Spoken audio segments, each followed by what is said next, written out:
Hey guys, once again, I just want to share some other stuff. I went to Post today and I said, well, I'm going to go on my lunch break and just go out and sit in the car so I wouldn't have to be bothered with anybody. But, oh, before I get into that, if you have not liked or subscribed, well, if you have not subscribed to this channel, please do so. Hit that button right down there at the bottom. But I went to go out to the car. I said, well, I'm going to go out and sit in the car and I'm going to post a couple of videos, and trying to be consistent and everything because it's starting out. And yes, I have not been consistent. So I'm trying to, make an effort, make a conscious effort and to pursue. So I'm sitting there and lo and behold, I said, well, Lord have mercy. Um, my air was blowing, but it wasn't cold.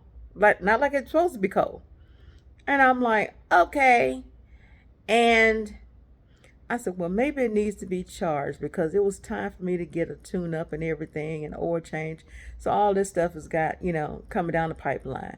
And I told my husband, he said, well, yeah, it's probably got to be charged. And I'm like, okay, so how much is going to set me back? So it's like one of those things. Today is like one thing after another, one thing after another, one thing after another. So same thing with yesterday. So we had to call the technician out, and come to find out, the thermostat that we use downstairs, which is an Ecobee, which is a piece of crap. So technology is one thing, and I'm gonna tell you, I have to admit, I'm not a full full technology user, because some things just require just plain old common sense. It doesn't require the use of a lot of unnecessary um, intelligence, put it like that. So I just rather not be a partaker. So the thermostat was, it was one of those, you can play the music through that, the Wi-Fi, the Bluetooth, all that, yada, yada, yada, all that stuff. So, I appreciate that. But it wasn't for me. And come to find out, when the technician came out, so there was nothing wrong with our heating and our air, nothing wrong with our unit. It was a flipping thermostat in which it was not programmed. So mind you, when we moved into our home, everything was already programmed. So you just go and you just set, heat, air, whatever, like any normal person would do. When it gets cold, you're gonna put on the heat. When it gets hot, you're gonna put on the AC. Or I said, well, the number, the readings on there wasn't off, was off, and this and that, and I'm like, what the crap? So, I mean, I just I told my husband, so you know what? I just may as well just be without any daggone air, because it makes no sense. Now this was yesterday, like I said. So here $400 just to program the daggone thermostat, and he was like, well, if it's a defective thermostat, then it'll be the same price, and if you want to do a new one, it'll be the same price. So luckily for us, we had a Nest that was brand new, so we put it on, had to put it on the wall, and he guaranteed it for 30 days or whatever. And I'm like, you know what? Oh my God. So end up registering with our home warranty for the thermostat, and I'm like, you know what? It's just crazy. I mean, just crazy. Just one thing after another, and I'm like, oh my God, what's next? No, let me just remember. No, God, not no, not what's next. I'm sorry, but it's just crazy that $400 just to program a daggone freaking thermostat. And he was like, well, just what if what if it's defective? And I'm like, okay, if it's defective, hold on, notifications, Jesus. I'm like, if it's defective, then okay, then it's just defective. We'll just get another one. But it's just the fact that the whole nickel and dime and everything is like everybody's trying to get a piece of the pie. And then my car AC, and I'm like, oh my God. So I'm like, you know what?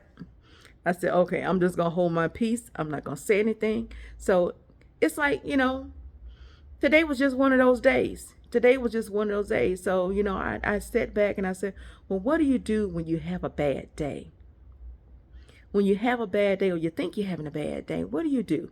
So, some people, I've seen, coworkers, they just having a bad day. They just want to take it out on everybody. I'm like, don't you come over here taking that out on me, because I didn't do it to you. So, but I sat back and I was like, well, Lord, I said, well, God, I don't fully understand.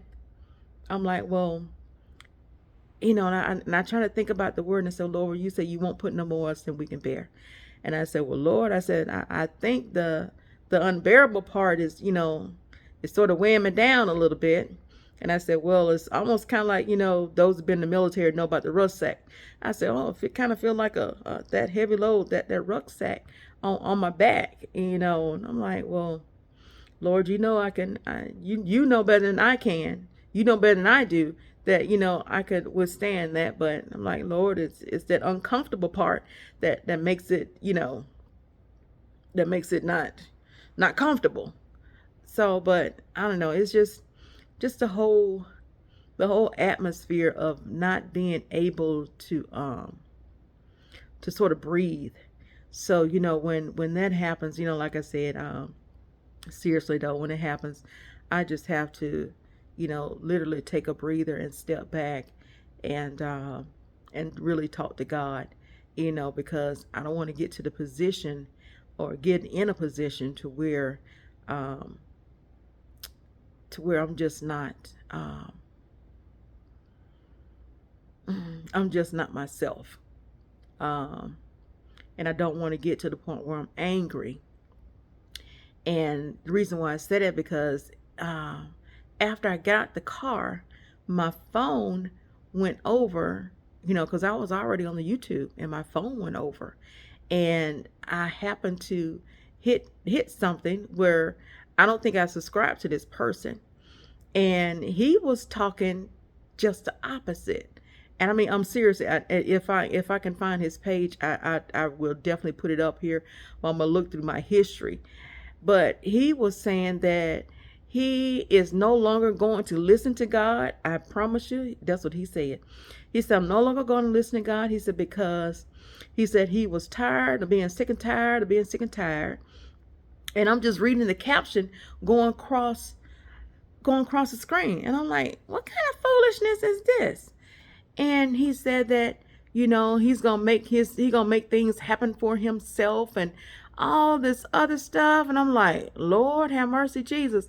And I know me, and I'm like, Lord have mercy. I said, it's to the point where a lot of people are just falling by the wayside. And, they have to understand that this is not, of course, it's not normal. So this is a spiritual warfare that we're dealing with here, because I can recall even growing up, it's like my parents would say, oh, we're living in the last days. And, it's like, oh, Jesus, like, okay, we're living in the last days. Let me hurry up and try to, let me hurry up and try to live my life. And, and you come on. And, as I got older, still was hearing that. So now it's to the point where we're living in the latter days.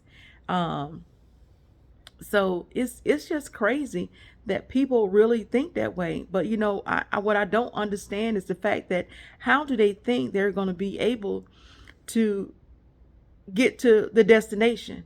Because let me tell you, God is not going to wait for us to make that conscious decision of who we want to serve.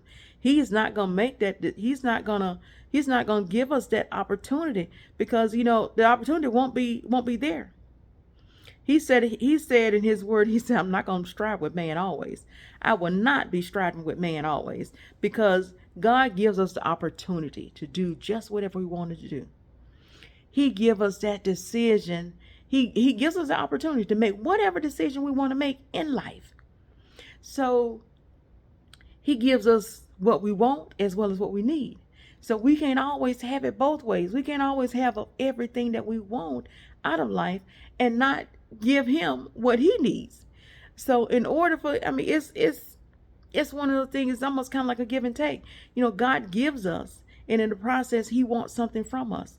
So, a long time ago, you say, God want a life for a life. He gave his life, so he wants our life. And in the process of giving our lives, but he wants you to freely give it. He don't want to sit up here and have you to and have to take it, because although he has the power to make you willing, he can do that, but he don't want to do that. He don't want to force himself on you. He don't want to force himself on me or anybody for that matter. But he gives you that opportunity, and he gives you that ability to make that conscious decision of who you want to serve. But it's sort of just it really got me. And I mean, it really shook me, because, to see that, and I'm trying to read, and I'm like, oh my God. I was like, is this person crazy? And I mean, I hear it all the time. People, say what they want to say about God, and, and they're blaspheming and everything else. And I mean, just downright just disrespectful when it comes down to God. And I'm like, Lord have mercy. Do they not know they are getting a first class ticket to hell? So it's just really, really unbelievable that you want to denounce who God is. But, I've seen, I've heard a whole lot. I've heard a whole lot, and I've seen a whole lot. So nothing surprises me, especially in these days, because the word of God say, man's going to be loving themselves. It's going to be all about self. Self, and nothing about God. So it's like, God who? But my thing is the God that wakes you up every morning.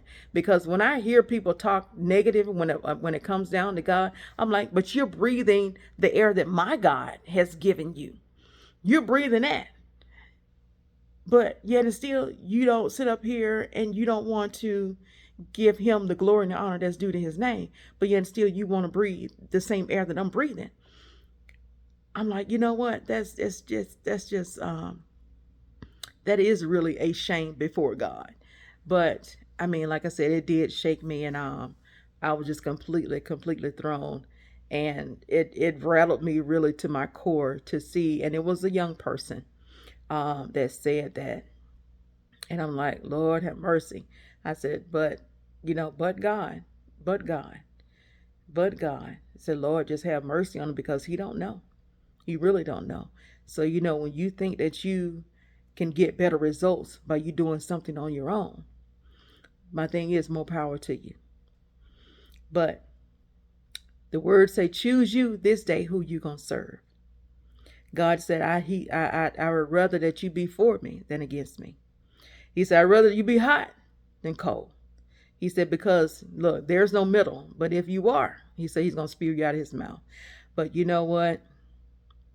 We all have to answer to God. We all got to stand before God before we leave here. And it is appointed unto man that we all got to die. But once again, I just wanted to say that. I know I said 3 or 4 or 5 different things, but you know what? That was just really just eating at me. But we have to be mindful of the things that comes out of our mouth, because our mouth, this right here, this is life and this is death. So we have to be careful of what we say, because you can make or break yourself or make or break a person. But until next time, I am out of here, guys, and I will talk to you soon.